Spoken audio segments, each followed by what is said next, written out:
angkat derajatnya ya Allah orang yang memudahkan kepulangannya beliau.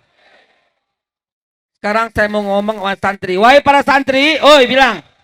Wahai para santri, oi. Santri, antum tidak usah ikut campur politik. Setuju? Kurang ajar lu bilang setuju. Kurang ajar. Santri harus ikut campur politik. Santri harus tahu bahwa sehari 1,47 triliun penambahan hutang kita. Santri harus tahu pemimpin yang sekarang 12 kali naikin BBM. Santri harus tahu pemimpin yang sekarang menggunakan dana BPJS untuk pembangunan infrastruktur. Santri harus tahu dana haji kalian dipakai untuk membangun infrastruktur. Santri harus tahu hari ini terburuk sejak merdeka dolar di atas 15.000 rupiah. Santri harus tahu politik. Santri harus melek politik. Setuju? Jangan mau dibohongin, dibegoin sama orang-orang yang mengatakan santri nggak usah ikut campur politik. Lokasi pantun aja. Jalan-jalan ke kota Pelaju. Jangan lupa beli semangka. Indonesia kagak bakal maju kalau Al-Fatihah diganti Al-Fatihah. Betul. Enak aja. Santri jangan mau dibilang nggak boleh politik, harus wajib ikut campur politik.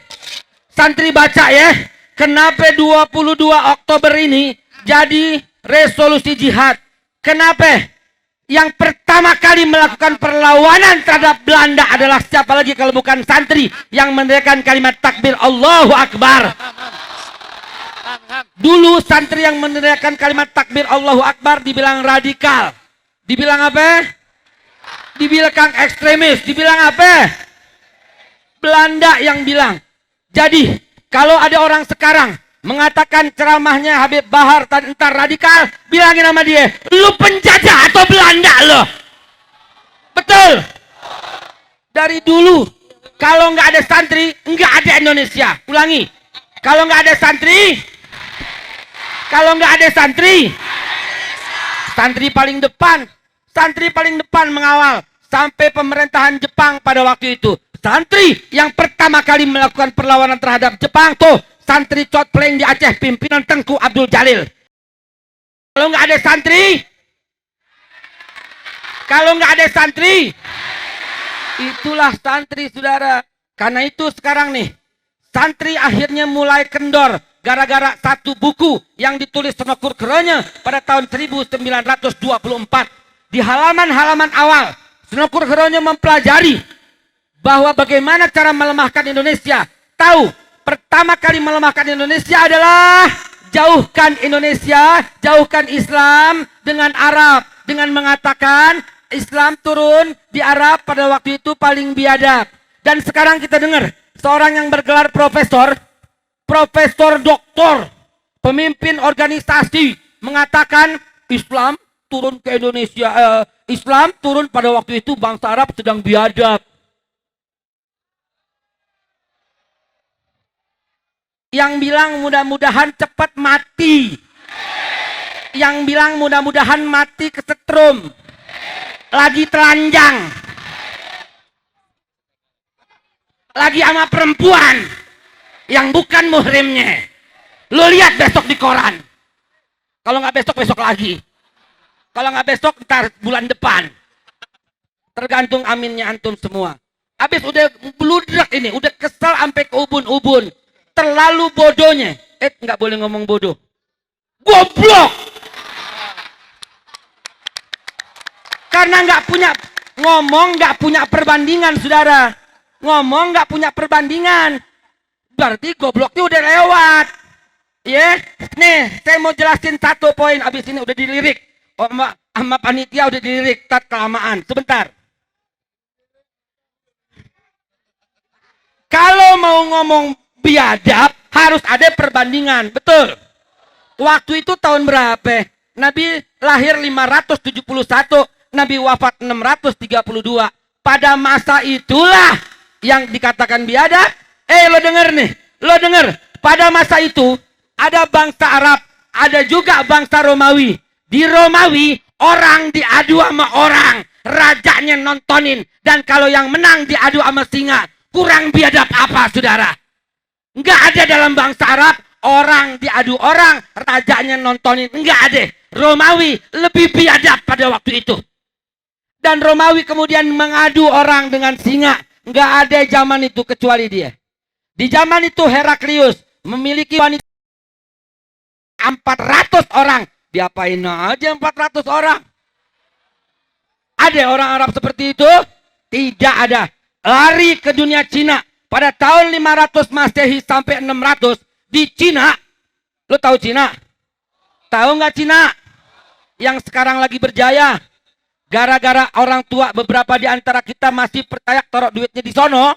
Jadi akhirnya 9 naga. Di Cina yang boleh, maaf ya, yang boleh melakukan persetubuhan, pada waktu itu hanya dari keluarga dan keturunan raja.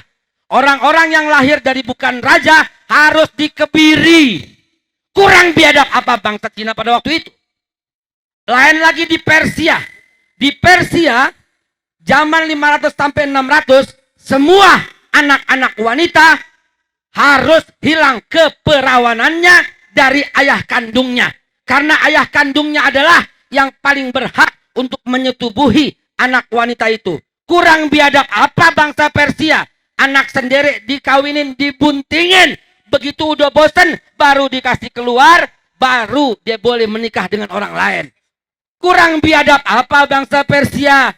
Kurang biadab apa bangsa Romawi?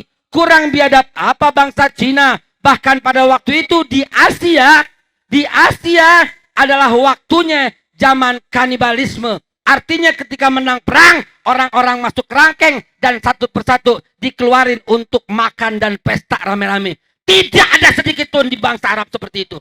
Bangsa Arab dikatakan biadab hanya mulut-mulut sunokur keronya dan antek-anteknya sampai sekarang. Itu sebabnya dia nggak takut, dia nggak heran, dia nggak berani, dia nggak ada rasa takut kepada Allah ketika para kelompok bajingan membakar kalimat tauhid di Garut. Tolong doakan saya.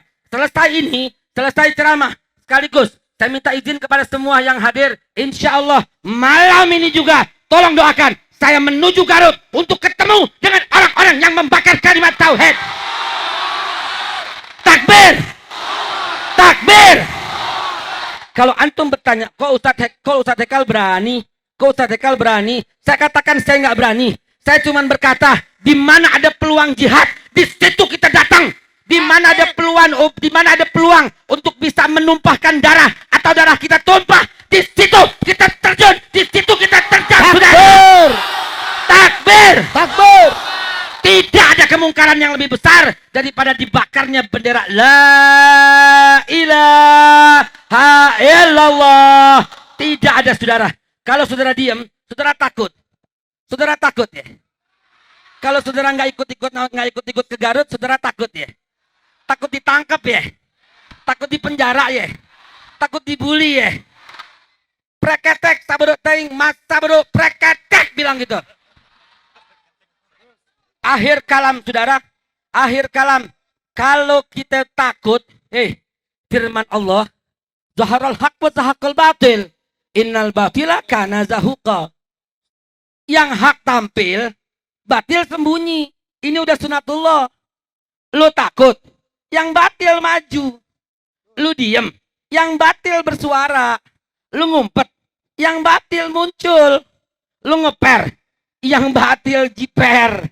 Kalau begitu, lu mesti berani, yang batil takut. Lu mesti maju, yang batil mundur. Hukum Allah nggak bakal meleset. Allah yang mengatakan zaharal haq wa zahaqal batil. Innal batila kana zahuqa. Terakhir, saya mau melanjutkan pesan Habibana bahwa nomor 1, mana Pak Prabowo dan Pak Sandiaga Uno, sampaikan kepada mereka, Pak Prabowo, Pak Sandiaga Uno, antum nggak usah kampanye, antum nggak usah ngapa-ngapain, antum diam aja. Cukup antum minta audit forensik komputer KPU, ane jamin ente menang di atas 60%, saudara.